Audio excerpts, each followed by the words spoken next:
Assalamualaikum warahmatullahi wabarakatuh. Perkenalkan, kami dari kelompok 5 izin mempresentasikan hasil dari kerja proyek kami yaitu market hidrologi. Izinkan saya memperkenalkan diri, nama saya Rafael Fauzi dengan NIM akhir 06 dan teman saya Muhammad Rafa Siddiq dengan NIM akhir 051. Saya Ardi Sita Kurniawati dengan NIM akhir 81. Dan saya Abdul Salam Nasir Ramadhani dari NIM akhir 064. Saya Ardi Rahmatullah dengan NIM akhir 072.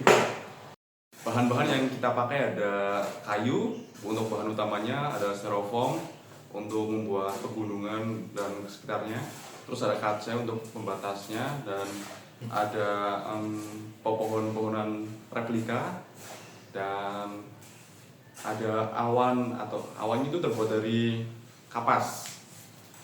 Terus ada cat berwarna putih dan coklat untuk hitam membuat awan, dan cat warna biru untuk warna dasarnya.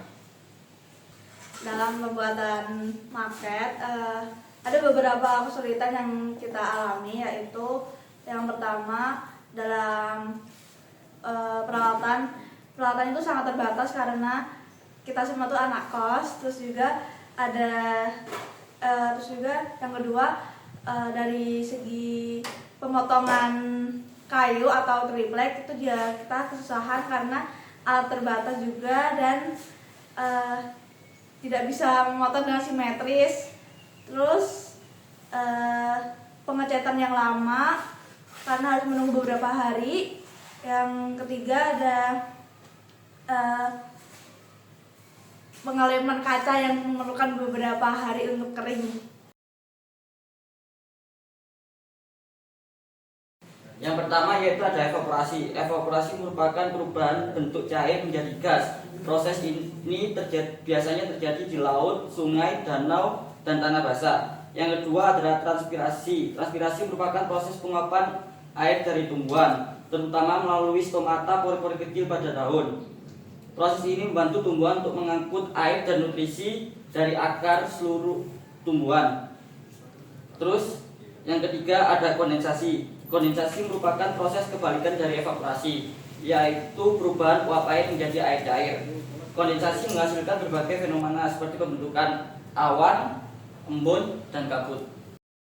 Nah, selanjutnya ada adveksi. Adveksi itu adalah perpindahan massa uap air yang dipengaruhi oleh angin. Nah, adveksi itu ada dua macam, yaitu yang pertama ada adveksi panas.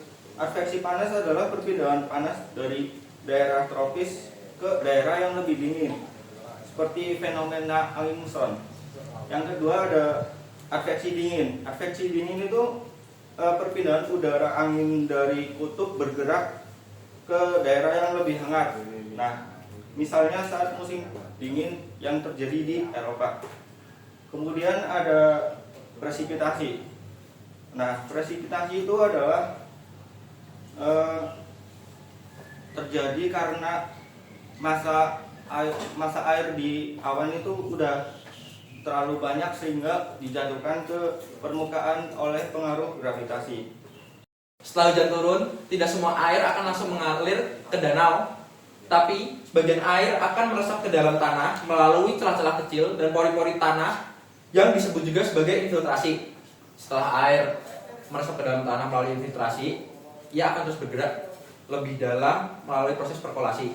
Dalam proses ini, air melewati berbagai lapisan tanah dan batuan hingga mencapai lapisan yang lebih dalam yang disebut akuifer.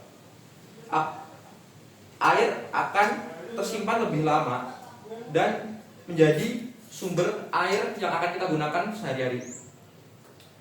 Apabila tanah sudah tidak mampu meresap air, maka air hujan kemudian akan melimpas di permukaan tanah yang disebut sebagai runoff. Air yang mengalir sebagai runoff ini bergerak menuju sungai, danau, dan akhirnya kembali ke laut sehingga siklus hidrologi terus berulang. Sekian pemaparan video dari kelompok 5. Apabila ada kesalahan mohon dimaafkan, dan kami segenap anggota kelompok 5 hidrologi mengucapkan Minal aidin wal faizin, mohon maaf lahir dan batin.